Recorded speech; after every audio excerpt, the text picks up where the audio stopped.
You're listening to the Reggae Review with Chris Rich. I have on the phone with me the indomitable leader of the legendary icon of 50 years in music business. I have Judge on the line of the Mighty Diamond Group. Hey Judge, how are you, brother? Good, man. Everything good, you know? Yeah, good. You're in the pandemic time, so it's good. You're making it good for yourself.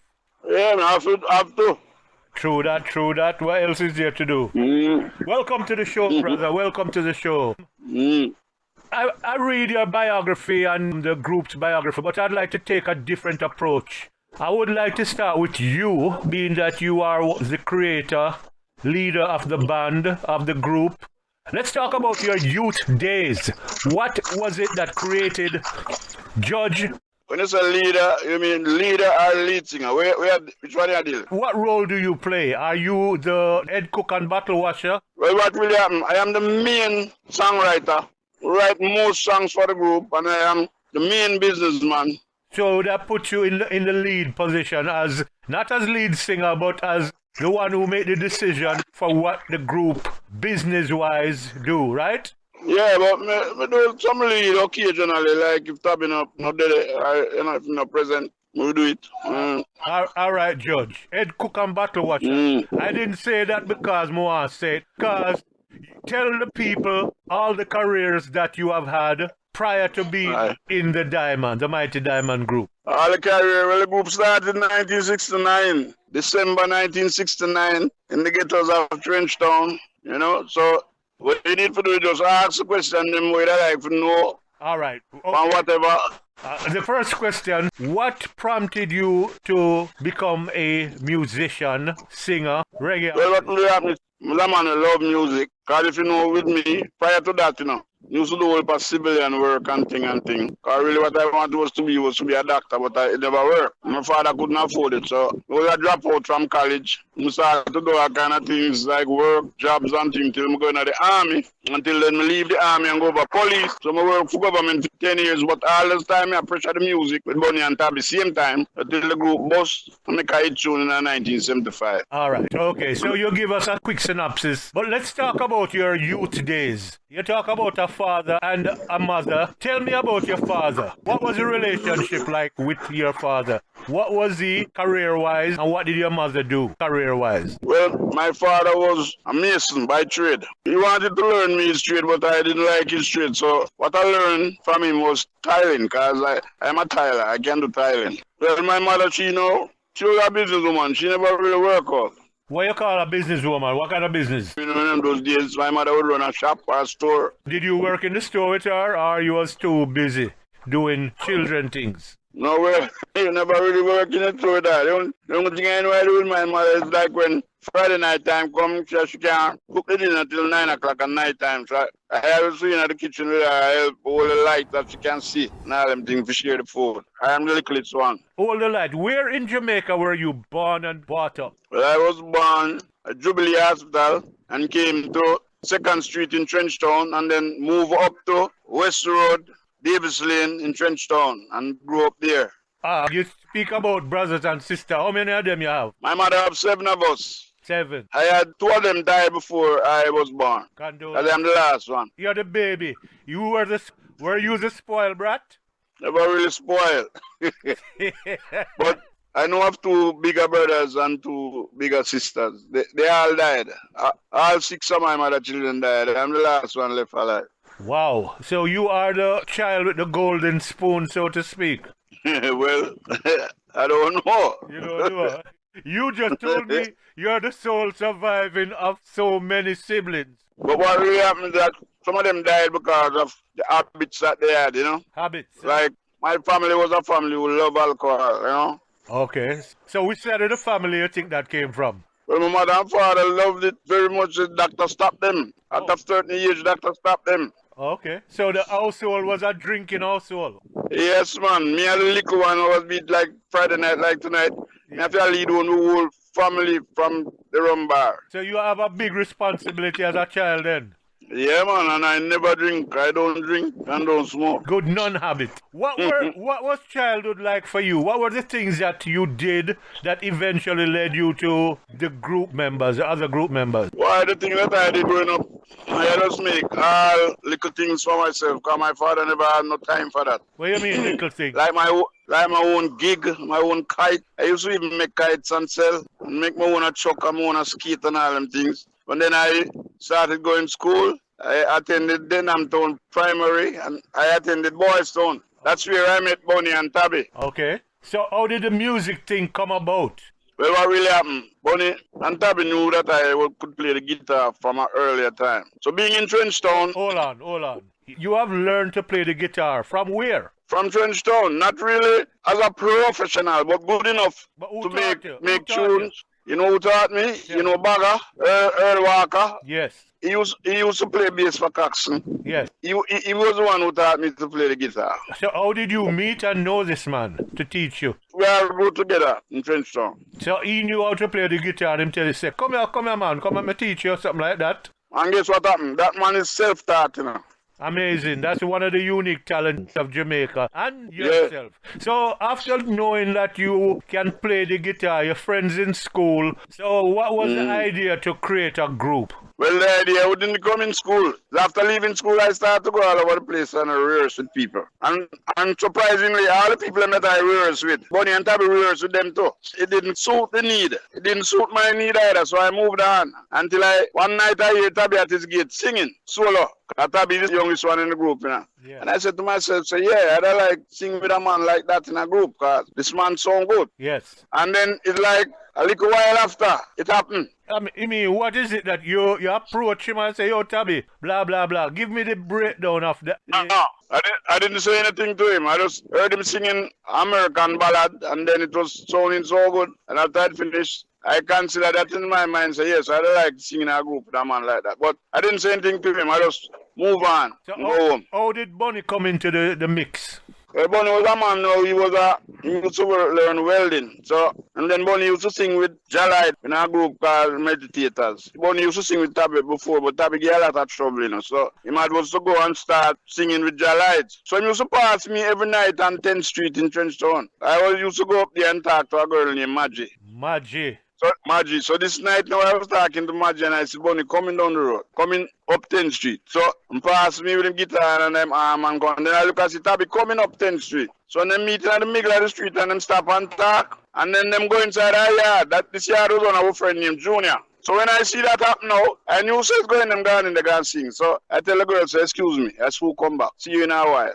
So you leave Maggie and go check them on them? Yeah. And as I approach, she told them sitting in our house and sing. And as I approach, Bonnie stretch me the guitar and say, hold on, you know. And we start play. And we sing this tune called 5, 10, 15, 20, 25 years of love. You know that tune? 5, 10, 15, 20, 25, 30 years of love. You know that tune?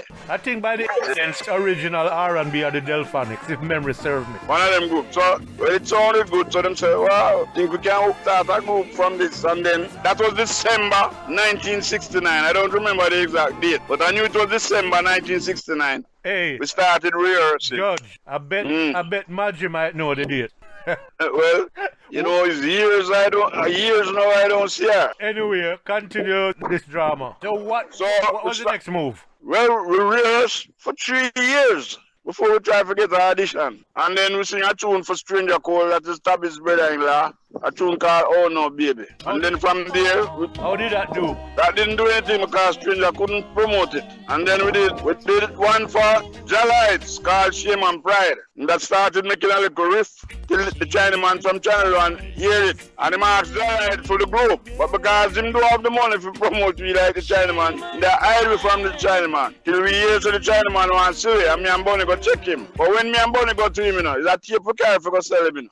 Because we see him, we said to to him say, oh, we are trying for 5 years, we can't make no hit tune. So but I like sell that tape if you want to buy it off away and we're going to leave the business. Them say, is your name Diamonds? So we say, yes. We say, yeah, man, I will buy the tape, but I want them to sing some tunes for me now. So this is Joachim we're talking about? Right. So we're going to the studio first on the record. We do a remake of Hey Girl, and then we bust Country Living. Country Living, say good, take off good in England. We did our version of Country Living. It's very popular in England. So it was the first set of tune that hit off. When we go back now to the studio the second time, then came. You're listening to the Reggae Review with Chris Rich. When we go back now to the studio the second time, then came Right Time, Have Mercy, Roof, and Never Love Poor Marcus. All of them tunes make one session. You know. I'm going to do a word association with you because you're streamlining along quite well with the story. If I mention Pat Francis, you say, you're right. What special role did they play towards the group or to you? Well, Jalais was instrumental in producing the tune Shame and Pride. That is what started to give us a little name around the place. You mentioned Stranger Cole, relative of Tabby. Yeah. What role did he play with your guidance, the group's guidance, if any? Well, the only thing happened is that Stranger loved the group, and then being Tabby's brother-in-law, say he wanted to do a recording with us. So I wrote the tune Oh No Baby, and then we recorded for him. Okay. Derek Ariat. Well, Derek Ariat played a great part in the Diamonds coming up, because at the time when we went to see Derek Ariat was making his tunes with Chosen Few. And when we rehearsed for Derek Ariat and him hear the qualities and hear the good sound, we didn't know why he never recorded it, but afterwards I found out. He didn't want to clash with Diamonds and Chosen Few in the same camp. What he did was take us to Dynamics. And we record a tune called She Mash Up. She Mash Up? Yeah. How did that do on the market? Never do well. Let's go to Bunny Lee. Role Bunny Lee played in the group's development. Well, Bunny Lee never played much in the group's development because we used to go to studio when Bunny Lee have him session them and thing. Bunny Lee is a man who used to drive a big Skylark Buick, and if you have 10 man at studio, when the session done, that one car carry over 10 man, man sit down and ban it all about. All right. That's a picture to be seen. How about Lee Scratch Perry now? Lee Scratch Perry, you hit the nail on the head. Well, Lee Scratch Perry now, when we go there, Lee Scratch Perry, record tune. I even sing lead at Lee Scratch Perry, a tune called Talk About It. Talk About It.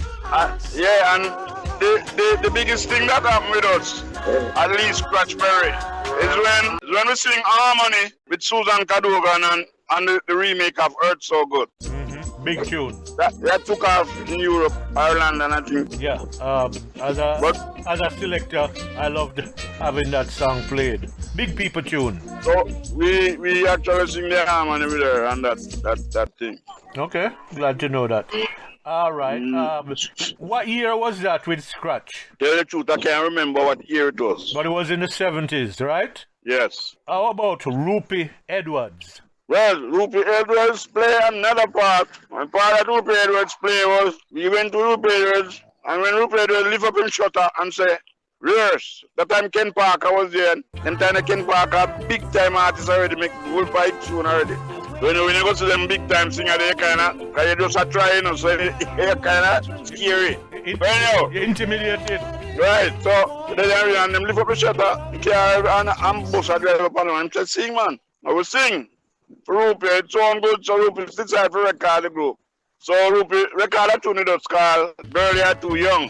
But all the time we never know, so we forget if you sing, you know. Hold on, so what do you think? You were just doing it for fun or recognition? We love music and just want to hear which song I play. We never know, say, that thing we will forget our piano. When Friday night come, we run go for yard to hear it play by the radio, because Rupi does have a show, you know. Which show was that? On the radio, when play him tune them. You're talking about Radio Jack. Right. So I will run go home every Friday evening right now, and you was come for here with tune and play, and I laugh along the place. The first money we get from Rupi Edwards, the first and only money.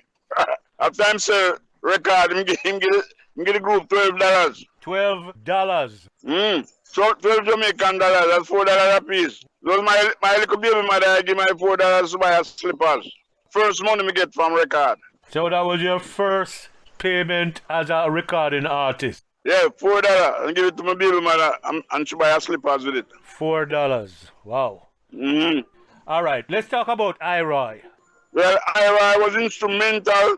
All them rhythms were here and them hit tune where we sing on a channel one. The IRI and the musician them lay the rhythm, you know. When the rhythm them are lay, you know, Diamonds don't know about at the studio, you know. That is what make Diamonds so terrible, because them lay them in all kind of key, but we sing them same way. What do you contribute to being able to do that? The fact that you know music, you understood music, at least strings. No, it's not that.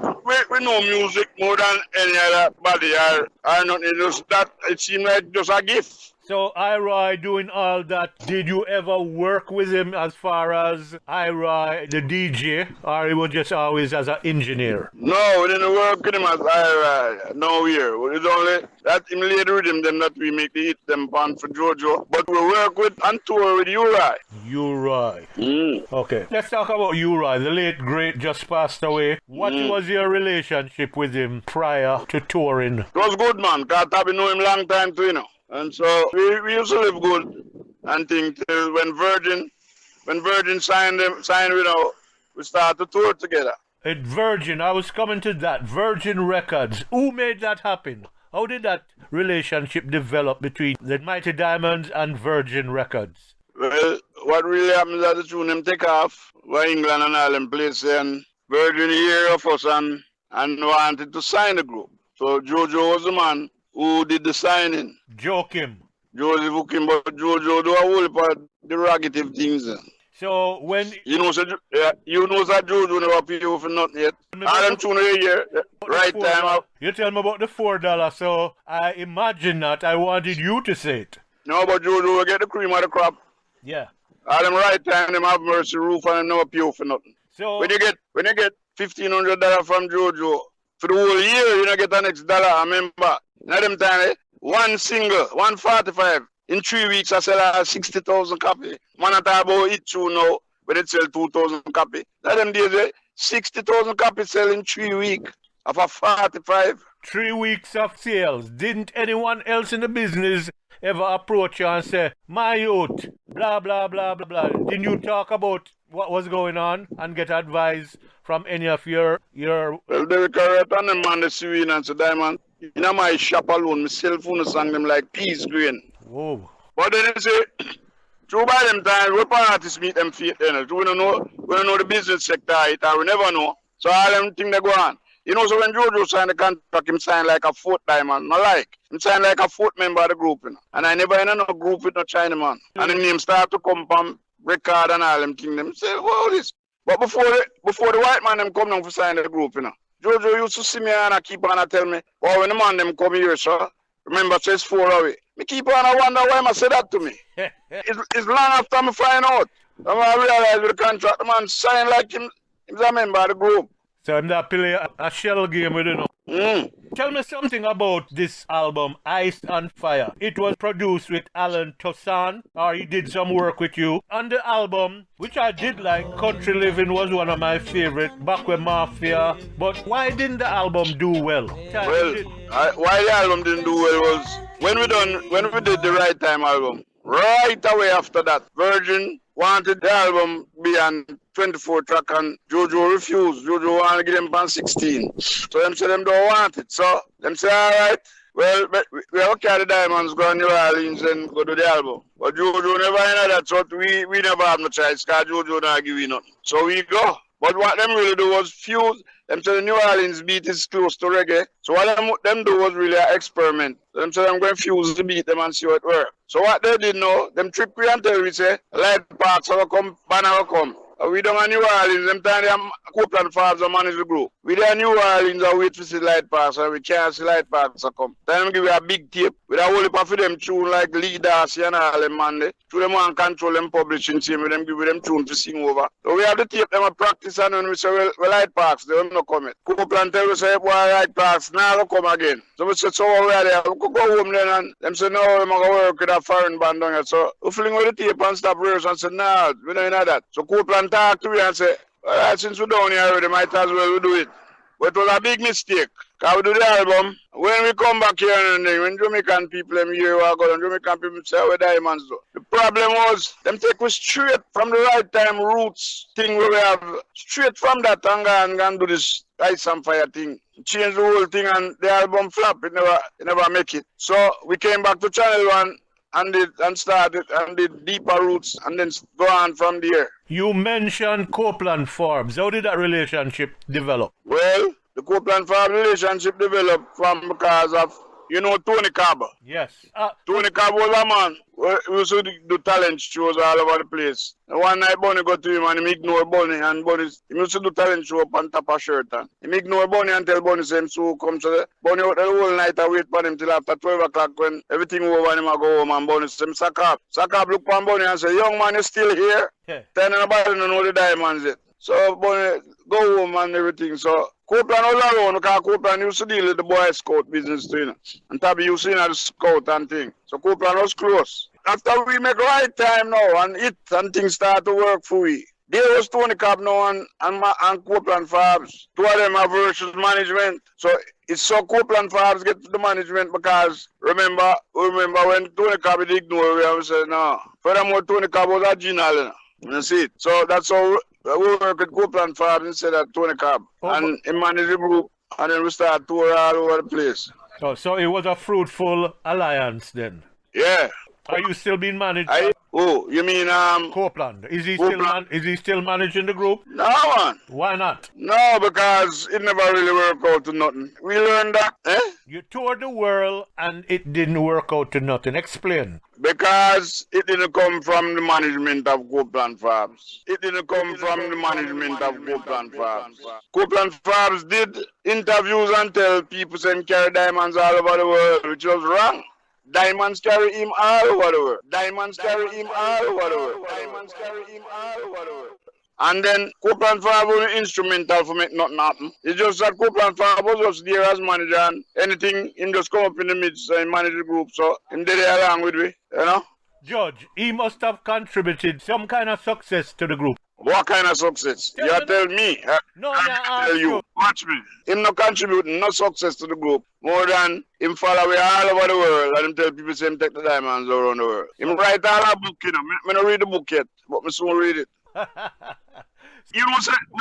So Copeland Forbes manage every group almost, or every artist in Jamaica. But one thing, you have to be an artist where you eat, else him not nothing with you. So I don't like say him instrumental or do things. Him can't make nothing happen for you. More than him say that it artist and him ride the wagon. But one thing him know about management and things. Like the paperwork and things. No, that me I talk about. He must have. Yeah, but it no benefit to you nothing. Oh, you mean if he's able to handle the management aspect of the group, are you talking about money? Are you talking about money? Lack of money me I talk about. Okay. For instance, we work in a Madison Square Garden we are Burning Spear. Them are for $25,000 for the show. I think it was the boat group, 12 and a half. And out of that, all the diamonds get was $4,000. And Copeland Forbes didn't manage the thing. I don't know why. The liar, man. The liar take what you never one day sit down and look at the numbers because obviously you had the schooling and education. Why not sit down? But like me I say, me never know nothing about this business of music. All we know if we do I make it at the time. You mentioned writing music. Let's go back to that great talent of creating. You have over maybe 40 plus album at this point. So you must have contributed. About 46 albums. 46 albums. Whole couple singles and 7-inch and 12-inch. In all that is the royalties, the publishing. Have you at this moment have an understanding and grasp of how to deal with this business? Well, what really happens is that we pay hard, we have to learn. All kind of people will come and rip off the group and do all kind of things. All we do at the time, we don't collect none of our money or get none of our money. What we usually make money from is live show. Not knowing all the various sectors and different places that money come from in music. Do you understand it now? Well, learn a lot now. And a whole lot of people are get sued here right now and all kind of things happen. Okay, so you're in legal chase for your publishing, whatever else lawsuit you put out. You tell me that? Yeah, we did some legal things now for get the things straight and at least even recoup back some of our money we never get. 50 years of the Diamonds contributing to reggae music. Yeah, and you have a whole paparazzi to rip we off for 40 odd years and still I do it. And now we are dealing with the legal claims and things, and some of them still are trying to put up a fight, but God help them. Let's hope for the best for the group. 50 years of contribution, that plus. That's difficult to hear that, what you just said. Reggae Review with Chris Rich. Let's talk about Sly and Robbie. Contribution to the group's development, if any. Well, Sly and Robbie is a group of musicians who we know from a very long time, especially Sly, because before Sly get popularized, we have him on tour. There's a time do an interview with a writer called Penny Peel. Things start to happen for him, so if you see Sly will make you know, say, well, Diamonds, have him on tour, him start get popular. Light Parks by him first base on our tour. If you mention at any time at all, we always have something to do with the musician them from Jamaica, and we tour with most of the artists them from Jamaica. So Sly and Robbie contributed. What about Gussie Clark? Let's talk about Gussie Clark. Well, Gussie Clark, you see? Well, I can tell you about Gussie Clark now. Gussie Clark, apart from Jermaine and Jojo and Gussie is the best one. Oh, so? Well, I know sir, people will do things, but no, you know it is now. Gussie is a man where will, in other words, Gussie don't kill the goose that lay the gold egg. He make the goose survive. I'm smart. Him feed the goose. He make the goose survive. Yeah, he make the goose survive to lay another egg. But you see, Jermaine and Jojo, Jermaine is a man like this. Jermaine, you will come to Jermaine and say so and so and so. Jermaine will say, no sir. Tell the plane for you. Don't have it, can't help you. And you see Jermaine, before Buju Banton and them man, they come, we, not even we, me, Diamonds was the man who put Jermaine back on him foot, you know. Jermaine did mash up in the music, you know. So Jermaine got prison in America for some reason, we don't know. Okay. But when him come back from trouble, it's me him come to. And the exact words, I never forgot them, him said to me, Diamonds, I'll be going on life, you know, because they mash me up. I know what we sing for him, heads of government. From we sing heads of government, him lift, and then him do an album, and him lift. Jeremy never give me $1 for nothing yet. Jojo now, yeah. Jojo no pay for nothing. But isn't it strange that Jojo seems to be given credit for the Diamonds production success? Diamonds production success, so which part of them are in the producer? A sponsor, I call them, you know. Okay. And the artist and the musician, them are producer. You imagine a man like Joe Gibbs, you imagine a man who give a cassette with some rhythm or something, and he just give it to you. And you might be a studio, and them give them play a tune for you. Jojo and them man, they go about them business, and when them come back to studio in the evening, them hear song and play. They talk about produce. Produce what? A producer is a man with no music and can play instrument. And him can say to you, say, try this or try that. Them man don't know nothing about music. Them man they a sponsor, man. Me never call them executive producer. Them a sponsor.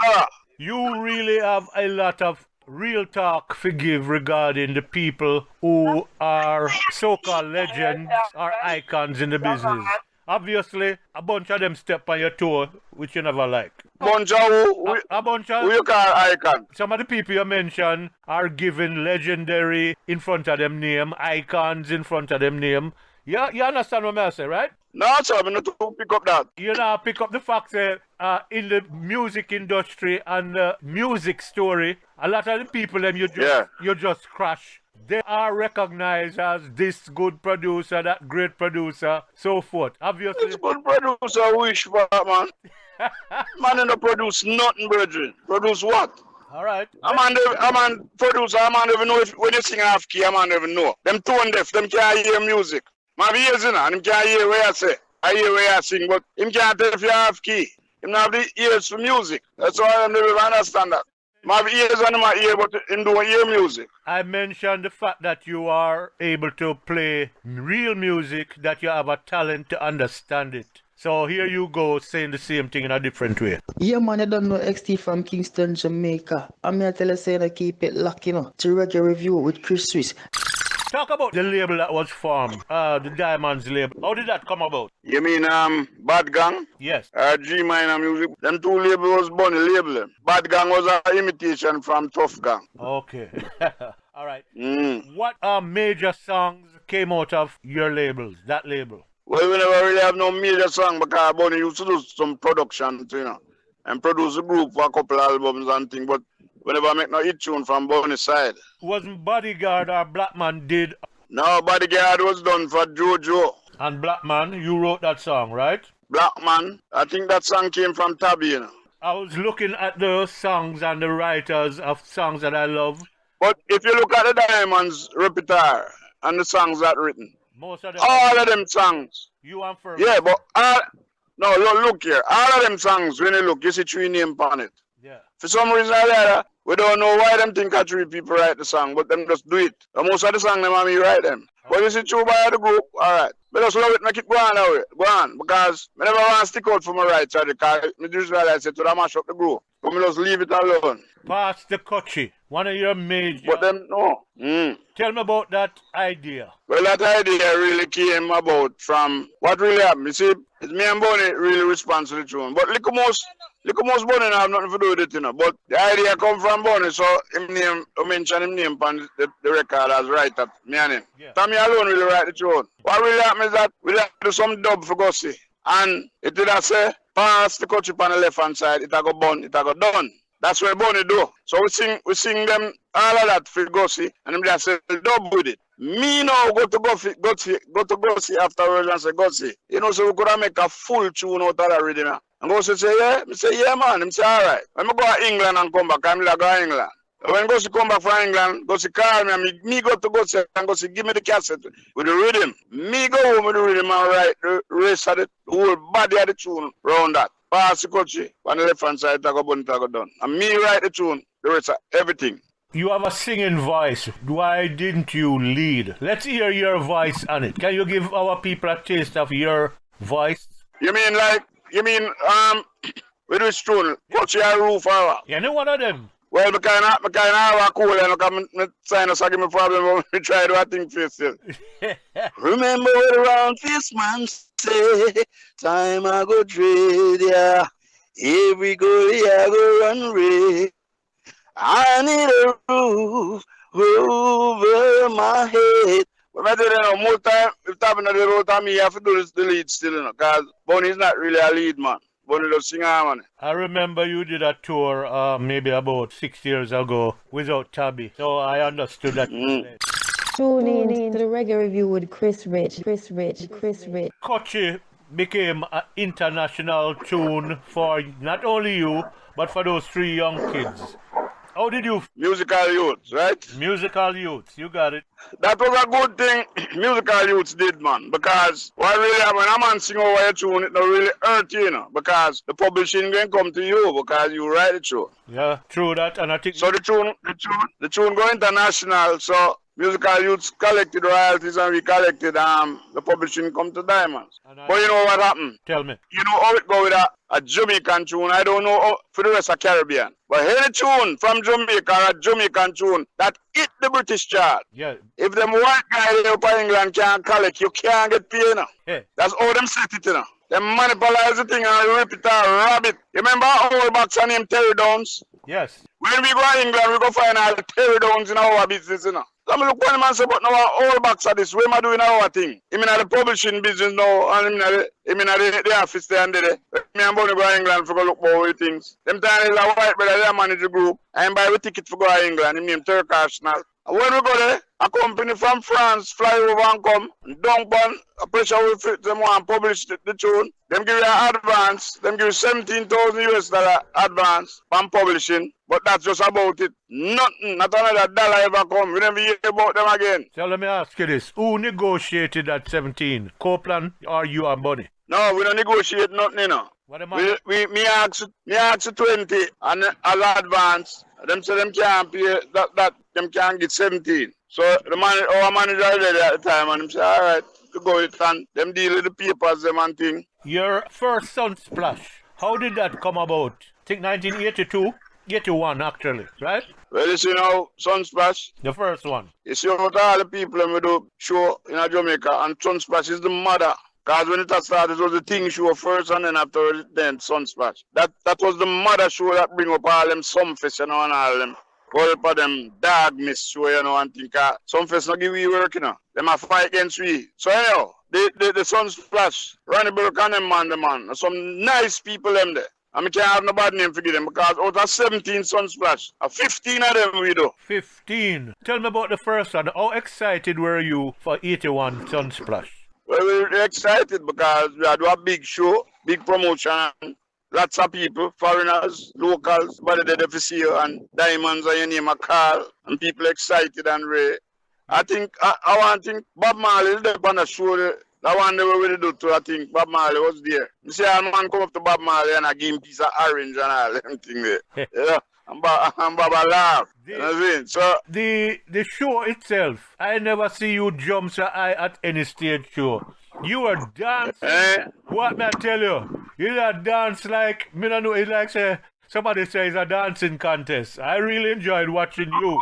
the man Delapen used to tease me, but me I just go and like me want to beat George Carr. Who's George Carr? Tell the people him. George Carr was a big runner, you know, remember him? Yeah. Hey, George Carr was a big runner, so Can you run up then the and Delapen used to tease me when me up on TV. So me up and down, say, oh, man, they go like him want to beat George Carr. You know, see, but that's how it is. But me used to jump a lot, energetic man, now you younger days. So you never run Even track though- you never run track and field at school. No, sir, me never love running, you know. I mean, I love feel tired. What did you do in school? So- That was Like, athletic. wicked cricketer, man. Cricketer, what position you? If I did penetrate cricket like how I did the music, I feel like I'd make it to West Indies. What position? But I played spinner. Oh, you're a bowler. That's how I make the team at school. I used to play match and most of them man they will play for Jamaica. Okay. When me leave school, we did go originally King Giant Club, but me never bother with it. Cause my brother was a great sportsman and me never see him reach nowhere, so me never take the chance. What's your brother's name you talk about? Named Dudley Gibbs. He used to play for Boys Town. Let's give honor to your mother. What was her name? She born Joyce Edwards and married named Joyce Ferguson after that. Your father, his name? Father name is Herbert Ferguson. So who of the siblings were you close to? You mean siblings like what? You mean brother and sister? Correct. I'm almost close to the one who sing Calypso, you know. Them call him Wiley. Wiley, did he record anything popular? He record one tune, but him the man who never really record. Like Art and Celis, she never really record. My brother just sing, he used to work a craft market, you know. I used to stay up at King Street up and hear him down a craft market and sing without mic, you know. That's so good he was, you know, and I was a good Calypso, you know. What's his name again? That's someone's him call him, but he never really record much. Just like a one tune him record. Okay, one tune. Who him record that for? I don't know really, but he used to win whole talent contest with Virgin, you know. Virgin, and him play good motor and him learn me to play the rumba box and him sing and play the maracas, shaker we call him. Yeah. So there was musical talent in the family beside yourself. Well, only me and him you know of. Only you and him. My mother was a good crew now, man. She could have sing. I'm a father too. Yeah. Of all the famed persons in Jamaica or the people known, who did you look up to or admire as artists in your years of... You mean locally?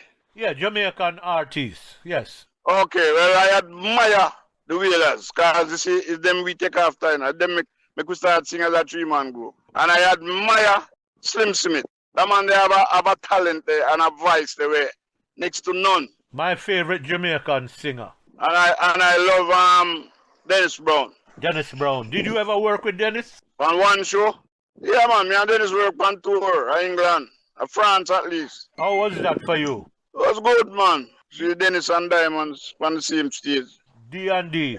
Of all the many tunes that you have written, Judge, name a couple of them where you really say, boy, I love that tune. I don't know how it come out. It's a miracle it come out of me.